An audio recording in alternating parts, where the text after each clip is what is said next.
Your daily anger! Bang! Anger! Bang!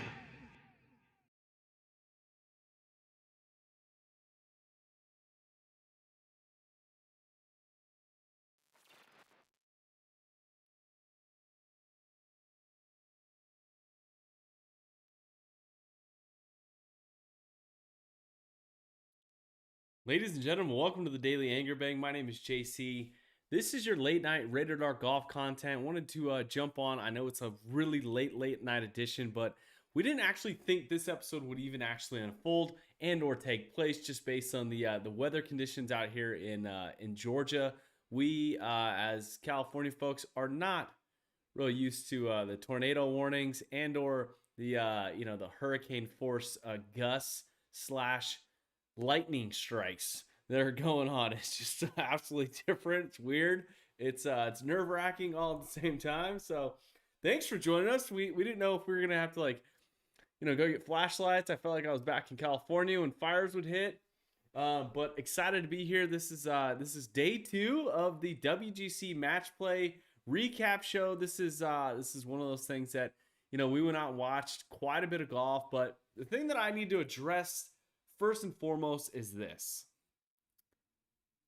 It is rather confusing the way it's set up. I can't wait until Friday's over with, just because so then I know what the hell is going on. They're getting points for certain shit. If you win, you get 1 point. If you tie, you get half a point. If you lose, you don't get any points. But at the same time, you have these 4 groups. You have these 4 players playing this group. Each of them have to play. But if you lose twice, you don't have any chance, but you still have to play. And I'm assuming you're playing for some type of cash or some type of money.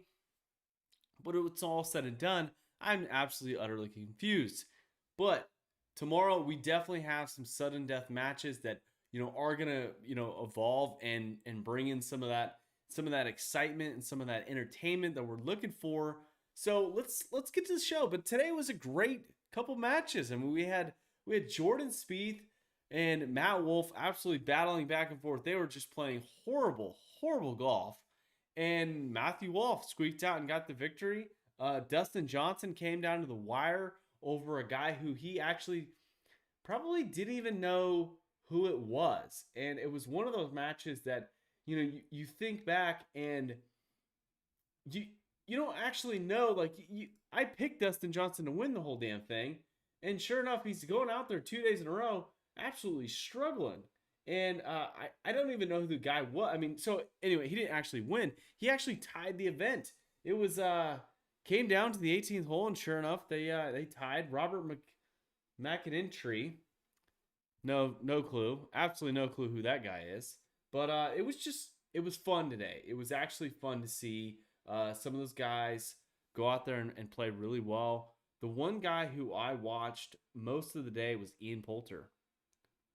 How good is that guy? I mean, dressed in the red and blue, looking like an American citizen for the most part. I mean, absolutely kicking the crap out of everyone that comes in contact with. And after the actual golf tournament, watching his post-round interview, he even said, I don't know why I can't make this happen day in and day out on the PGA Tour or out on a golf tournament. I mean, it's just one of those things that he gets amped up and focuses and slows things down, where he's super successful, absolutely super successful match play. Like if anyone's in is lobbying to have more match play events, it's freaking Ian Poulter. Because at 45 years old, I mean, the dude still has it. I mean, let's talk about another old guy, Kevin Kisner. I mean, I'm rather disappointed in myself. I mean, he goes out and beats Justin Thomas. Goes out and on Wednesday absolutely kicks the crap out of I can't remember who it was, but it was, the dude's unstoppable. Looking at Kevin Kisner, I don't see why he's not going to be on the Ryder Cup team. If I'm the captain, he's on it. He has to be, right? He is such a great match play player. He's so consistent, and maybe he doesn't go out there and win all the time, but that's the kind of guy I want. I want Kevin Kisner battling Ian Poulter. I don't want to go down the road of let's get Colin Morikawa and Matt Wolff and some of these other guys that aren't going to make the cut this week, that aren't doing well. I mean, Victor Hovland, Morikawa, both are no-name matches tomorrow. Kevin Nas, pretty much a no-go match. Corey Connors, no-name match. It was just kind of shocked and scary to see some of those younger guys who literally just don't have the, I don't want to say stamina for it, or actually just the spice to hold themselves up in match play. It was absolutely a roller coaster day, and it was super fun. So let's go over some of the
the old Texas, which is another popular.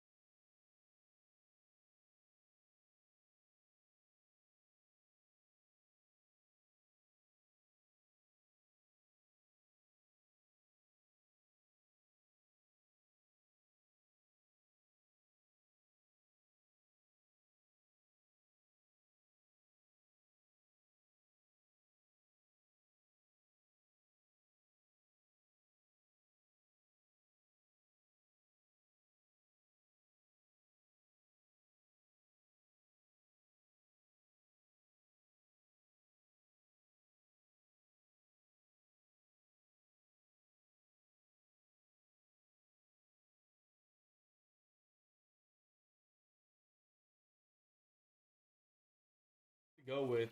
I'm gonna go with Kevin Kisner, defending champion. He was not in my bracket. I picked Jordan, or I picked Justin Thomas to win that particular group, but I think Kisner is absolutely just playing crazy good golf right now. Matt Kuchar, don't get me wrong, he lost last year in a playoff, or not on playoff, in the finals against Kisner. I just don't think he has the fire to actually get the shit done. Um, Another couple things on the old agenda, leaderboard type stuff. Um, as I previewed in our YouTube and podcast, that we probably would not be watching the Corrales Punta Cana event, but let's get you to a leaderboard to give you kind of an idea of who is actually in the mix. I haven't even checked it, to be quite honest with you, but looks like Stephen Hager is at 6 under, shot 66. Joel Jamin and Andrew Young both sitting at 5 under, 67. Mark Anderson, Rafael Campos, Nate Lashley, Sam Ryder, Adam Shinnick, Justin Sue are all sitting at 68. It's one of those things that's you know interesting to look at. Let's see how the JB Holmes and Charlie Hoffman did. Can't even find those guys, which is never good. Charlie Hoffman, my pick this week at the Corrales, is currently sitting at 3 under. Love that. I absolutely love.